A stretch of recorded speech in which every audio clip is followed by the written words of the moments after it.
गोवंश में लगातार बढ़ रही लंपी डिजीज पर प्रशासन व पशु चिकित्सा अधिकारियों का नियंत्रण निरर्थक और झूठा साबित हो रहा है। कहने को तो इस बीमारी पर नियंत्रण व गायों की संख्या कम बताकर प्रशासन बचाव के रास्ते खोज रहा है, लेकिन खेतों में मृत गायों के ढेर हकीकत बयान कर रहे हैं। प्रशासन की ओर से बार बार कहा जा रहा है कि उपचार के साथ साथ पशुपालकों की जागरूकता बेहद जरूरी है। लंपी रोग से जागरूकता के लिए प्रचार वाहन रवाना किए जा रहे हैं, लेकिन हकीकत यही है कि राजकीय पशु चिकित्सा अधिकारी गायों की बीमारी के उपचार की आड़ में चांदी बटोरने से नहीं चूक रहे हैं। एक गाय के उपचार में 500 रुपए एक बार देखने के लिए ले रहे हैं, दवा के 2000 रुपए और मरने के बाद उसको उठाने के 500 रुपए लोगों को देने पड़ रहे हैं। प्रशासन मौन है। बीहड़ में खुले में मृत गायों के ढेर प्रशासन के प्रयासों की पोल खोलते सरेआम देखे जा सकते हैं। कहने को तो सभी कहते हैं गाय हमारी माता है, लेकिन गाय माता के अस्तित्व को बचाने के लिए अभी तक किसी संगठन द्वारा संघर्ष आंदोलन व प्रभावी कार्रवाई ही क्यों नहीं। प्रशासन की ओर से बताया जा रहा है कि जिले में लंपी से बचाव तथा उपचार के लिए निरंतर प्रयास किए जा रहे हैं और स्थिति नियंत्रण में है। क्या यह सही है? मृत पशु के शव का निस्तारण वैज्ञानिक विधि से करने के जिला कलेक्टर के निर्देश के बावजूद मृत गायों के ढेर खुले में लगे रहना कितना गलत है, जबकि बताया गया है कि इसके लिए 1.5 मीटर की गहराई का गड्ढा खोदकर मृत पशु के शव पर चूना व नमक डालकर दफना दे। लक्षणों में पशु को तेज बुखार, त्वचा में सूजन, मोटी मोटी गांठें, चारा खाने में परेशानी, कमजोरी तथा दूध उत्पादन में कमी इस रोग के मुख्य लक्षण है। देखना है कि रतनगढ़ क्षेत्र में प्रतिदिन हो रही सैकड़ों गायों की मृत्यु का आंकड़ा कब तक रुक पाता है और कब तक इस वायरस पर नियंत्रण हो पाता है। रतनगढ़ शहर के 45 वार्डों में प्रतिदिन मरने वाली गायों की संख्या 100 से पार है। ग्रामीण क्षेत्र में हर गांव में प्रतिदिन 1 दर्जन से अधिक गाय मरने के आंकड़े सरपंच बता रहे हैं। ऐसे में लंपी वायरस से मरने पर गायों का अस्तित्व खतरे में नजर आने लगा है। जय गौ माता की।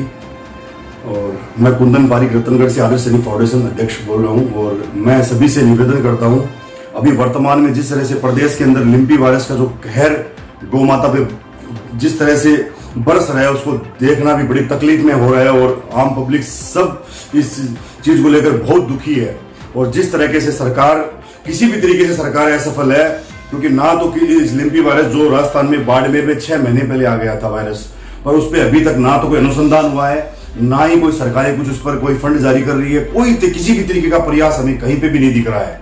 और हालात ये है कि नगर पालिका हो चाहे पंचायत हो या कोई अन्य, सब इस चीज को लेकर एकदम से आराम से बैठे हैं। और आप देखोगे रतनगढ़ में भी आपने देखा होगा कि मैंने आपको दिखाया था कि गौवंश को दफनाने के लिए भी जगह मतलब खड्डे नहीं खोदे जा रहे हैं। भीड़ में ऐसे ही गौवंश को फेंक दिया जाता है जिससे कुत्ते कबूतर चील वगैरह खा लेती है, जिससे भी वायरस शहरों में और भी बड़ा तांडव कर सकता है। मैंने आज भी बहुत से गांव में ये चीज देखी है कि भीड़ के अंदर गौवंश को ऐसे ही फेंका जा रहा है। और कई गांव में तो मैं देख रहा हूँ कि ट्रैक्टर से पीछे बांध कर उसको यूं रगड़ा जाता है और जैसे किसी एकदम से किसी मैं क्या बोलूं, मेरे पास शब्द नहीं है उन चीजों के लिए। मैं बड़ा दुखी हो रहा हूँ इन चीजों को लेकर।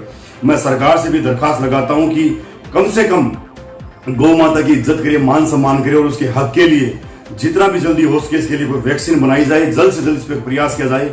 वरना पूरे गांव में, पूरे प्रदेश में कहीं पे भी आपको गौवंश नहीं दिखेगा। जिस तरह से प्रत्येक तहसील में सरकारें आंकड़ा छुपा रही है, हकीकत बात मैं बताता हूँ आपको, सरदार सरोज, रतनगढ़ हो, चूरू में कहीं पे भी चले जाओ, प्रत्येक गाँव प्रत्येक तहसील में प्रतिदिन 1000 गौवंश खत्म हो रहा है। प्रतिदिन 1000 गौवंश खत्म हो रहा है। और ये एकदम सच का आंकड़ा है, क्योंकि मैं प्रत्येक दिन डेली 10 गांवों की यात्रा करता हूं। निःशुल्क दवाई वितरण भी हम लोग कर रहे हैं, पर हालात बद से बदतर होते जा रहे हैं। कोई तरीके से कंट्रोल नहीं है।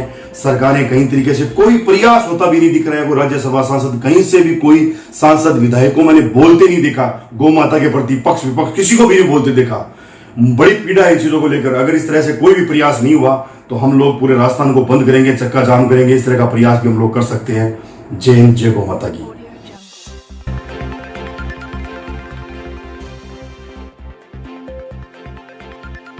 पंचायती राज मंत्री द्वारा वादा खिलाफी करने पर प्रदेश सरपंच संघ के निर्देशानुसार सभी सरपंचों ने सामूहिक रूप से राजीव गांधी ग्रामीण ओलंपिक खेल प्रतियोगिता का पूर्ण रूप से बहिष्कार करने का निर्णय लिया है।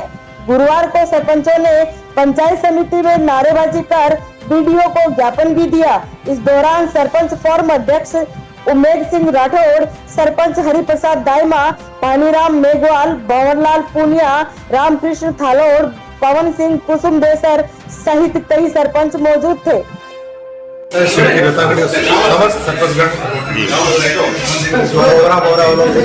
का बहिष्कार करते हैं और जो ऊपर से आदेश है उसकी पालना करते हुए हम सब सरपंचगण बहिष्कार क्यों कर रहे हैं सर आप? क्योंकि हमारी मांगी पूरी नहीं हो रही है इसलिए कर रहे हैं।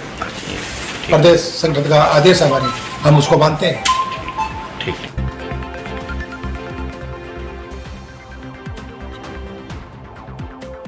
लॉयंस क्लब प्रेरणा रतनगढ़ द्वारा तहसील के गांव जालेहू की श्री कृष्ण गौशाला में क्लब के लॉयन साथी डॉक्टर सुनील कुमार तमोली के निर्देशन में क्लब के सदस्यों ने बीमार पशुओं की सेवा की और करीब 21,000 रुपए की दवाइयां क्लब व सदस्यों के आर्थिक सहयोग से गौशाला में प्रदान की गई, जिसमें 28 बीमार गायों का उपचार शुरू कर दिया गया।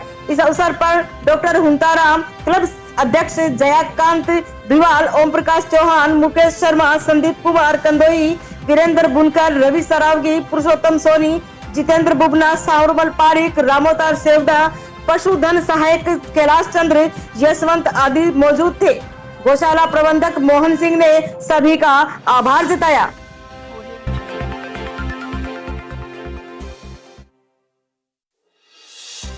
मेगा हाईवे पर स्थित ITI कॉलेज के पास RGM हॉस्पिटल में नाक कान गला रोग के विशेषज्ञ डॉक्टर बाघ सिंह ने अपनी सेवाएं पुनः शुरू की है।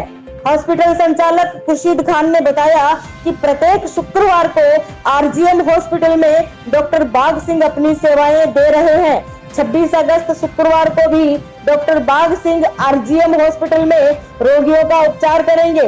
नाक कान गला व अन्य रोग से पीड़ित व्यक्ति 26 अगस्त शुक्रवार को RGM हॉस्पिटल पहुंचकर डॉक्टर बाघ सिंह से अपना सफल इलाज करवा सकते हैं।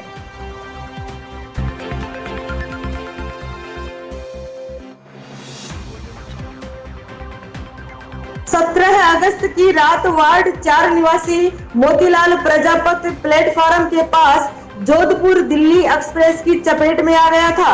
हादसे में मोतीलाल का एक हाथ कट गया और सर में गंभीर चोट आई थी। घायल अवस्था में जीआरपी पुलिस ने एम्बुलेंस की सहायता से मोतीलाल को राजकीय अस्पताल पहुंचाया, जहां प्राथमिक उपचार के बाद बीकानेर रेफर कर दिया गया था। बीकानेर में उपचार के दौरान बुधवार रात मोतीलाल की मौत हो गई।